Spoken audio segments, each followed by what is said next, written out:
Hi friends, welcome to Kannan yoga சமையல். இன்றைக்கி நம்ம கிச்சனில் என்ன பார்க்க போகிறோன்னா, ஒரு ஈவினிங் ஸ்நாக்ஸ் தான் பார்க்க போகிறோம். அதுக்கு முன்னாடி சூடாக ஒரு காஃபியை போட்டு குடிச்சிடலான்ட்டு பாலை சூடாக நல்லா காய்ச்சிட்டு காஃபி இன்ஸ்டண்ட்டாக ஒரு காஃபியை போட்டாச்சு. எனக்கு காஃபி நல்லா நுர கிளம்புனா தான் ரொம்ப பிடிக்கும். இல்லை சுகர் அதிகமாக போட்டு குடித்தா ரொம்ப பிடிக்கும். உங்களுக்கு எப்படி பிடிக்கும்னு கமெண்ட் பண்ணுங்கள். இப்போ நம்ம ஸ்வீட் செய்ய ஆரம்பிச்சிடலாம். இப்போது ஒரு கடாயில் 3 ஸ்பூன் நெய் ஊற்றிருக்கேன். உங்களுக்கு எத்தனை ஸ்பூன் வேணும் நீங்கள் எக்ஸ்ட்ரா கூட ஊற்றிக்கலாம்.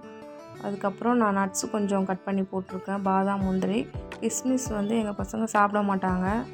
அதனால் நான் பாதாம், முந்திரி மட்டும் கட் பண்ணி போட்டிருக்கேன். அதை நல்லா ஃப்ரை பண்ணிக்கலாம். இதை நல்லா கருக விடாமல் ஃப்ரை பண்ணி ஒரு பவுலில் எடுத்து வச்சுக்கலாம். அதுக்கப்புறம் நம்ம அதே நெய்யில் ரவையை போட்டு நல்லா வறுத்து எடுத்துக்க போகிறோம். லோ ஃப்ளேம்லேயே ரவையை நம்ம வறுத்து எடுத்துக்கலாம். 1 கப்பு ரவை போட்டிருக்கேன்.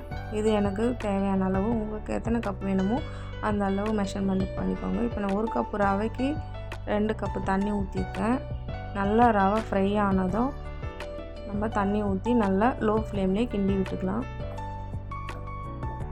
அதுக்கப்புறம் நல்லா ரவை முக்கால் பதத்துக்கு வெந்து வந்துச்சு பாருங்கள். ஃபுட் கலர் வேணும்னா சேர்த்துக்கோங்க. நான் ஆரஞ்சு ஃபுட் கலர் கொஞ்சமாக சேர்த்துருக்கேன். அதுக்கப்புறம் 1 கப்பு ரவைக்கு 2 கப்பு சர்க்கரை போட்டிருக்கேன். உங்களுக்கு சர்க்கரை அதிகமாக வேணும்னா நீங்கள் எக்ஸ்ட்ரா கூட சேர்த்துக்கலாம். நல்லா ரவை வெந்ததுக்கப்புறம் தான் சர்க்கரை போடணும். இப்போ நம்ம சர்க்கரை போட்ட உடனே கொஞ்சம் மெல்ட்டாக இருக்குது பாருங்கள். கேசரி இந்த பதத்துக்கு தான் வரணும்.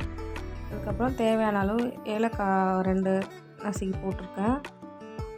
அதுக்கப்புறம் இது எல்லாத்தையும் நம்ம நல்லா கிண்டி விட்டுக்கலாம். இந்த ஸ்டேஜில் உங்களுக்கு நெய் வேணும்னா சேர்த்துக்கலாம். நான் 1 ஸ்பூன் நெய் சேர்த்துருக்கேன். நல்லா டேஸ்டியாக இருக்கும்.